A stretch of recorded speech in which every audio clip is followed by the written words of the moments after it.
The obscure record-setting six-day trek revealed a few surprises about the Salton Sea that is, of course, not a real sea at all. Rather, it's California's largest lake. Joining me is shoreline walker Randy Brown and Blake Alexander, who's producing a Salton Sea documentary and accompanied Randy on his hike. And Randy, I understand you walked about 10 to 20 miles each day to make this shoreline trek around the whole thing in about a week. That may not sound like a lot for a lot of, real tough, avid hikers. So what were some of the challenges? Well, the biggest challenge was the heat. We had temperatures from about 100 degrees on the first day up to about 108 degrees on the last day. And then combined with the heat is the humidity, which makes it even tougher, 95 or 99% humidity. So it's like a hot, wet blanket wrapped around you when you're trying to stay cool.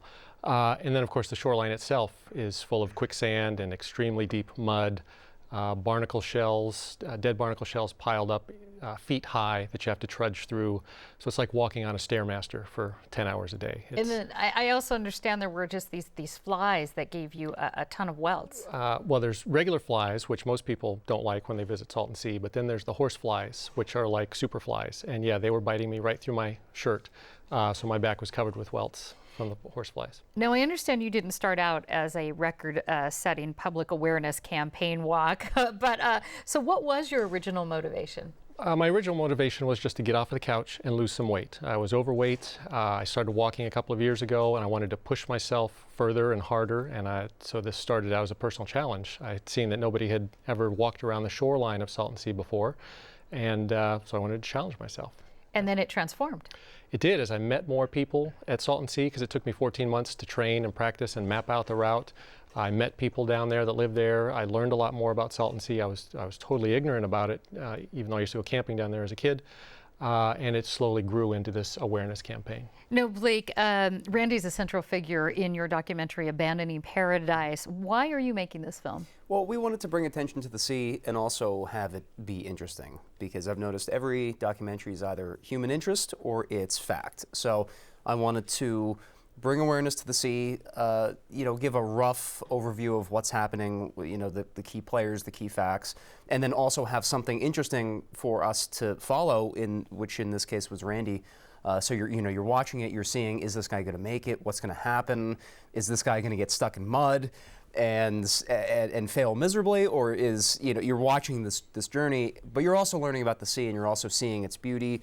Some of it's some that's not beautiful, but other shot, you're seeing the nature, you're seeing the scenery. I want to talk about that a little bit, because the Salton Sea formed in 1905 when the Colorado River flooding breached canal gates, sending water into the basin and Imperial Valley, correct? That's my understanding. So, Blake, let me start with you. What's it like today? What's the condition like?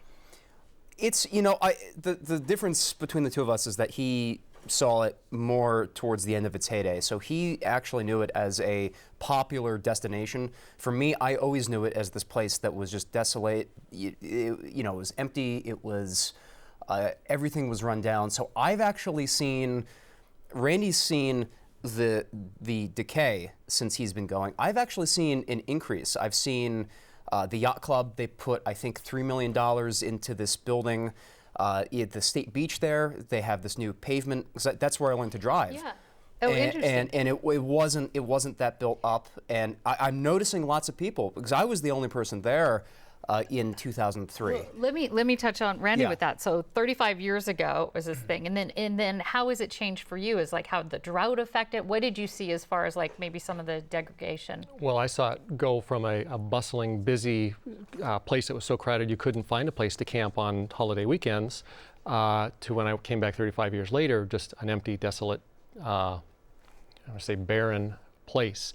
The water line has receded hundreds of yards. It's just because of the drought. Because of the drought, but also just because it's slowly drying up and it's accelerating. And it's. Can you swim there? I know there's rumors that it's just so horrible, but you went swimming. Yes, we did. Absolutely, you can swim there. You can fish there. You can eat the fish. Yes, and it was. We went swimming at the end of my walk on Sunday, and a big group joined us swimming at the North Shore Marina Yacht Club, and it was a great swim. Okay, I'm going to have to end on this. What do you want people to take away from your walk and also from the film? I'd like to take away, or like people to take away the fact that Salton Sea is still there. It is not a dead place. But if we don't do something, it will be, and it'll be an ecological disaster. And how about you, Blake? I just want people to care. I want people to Google the Salton Sea. I want people to know where this place is in general, see some of the beauty, and maybe actually say, hey, that's a place that I want to go see. It's worth taking the drive and checking out. So I just want to raise awareness. Sure. We have some great pictures on our website, kpbs.org. Randy Brown and Blake Alexander, thank you so much. Thank you. Thank you.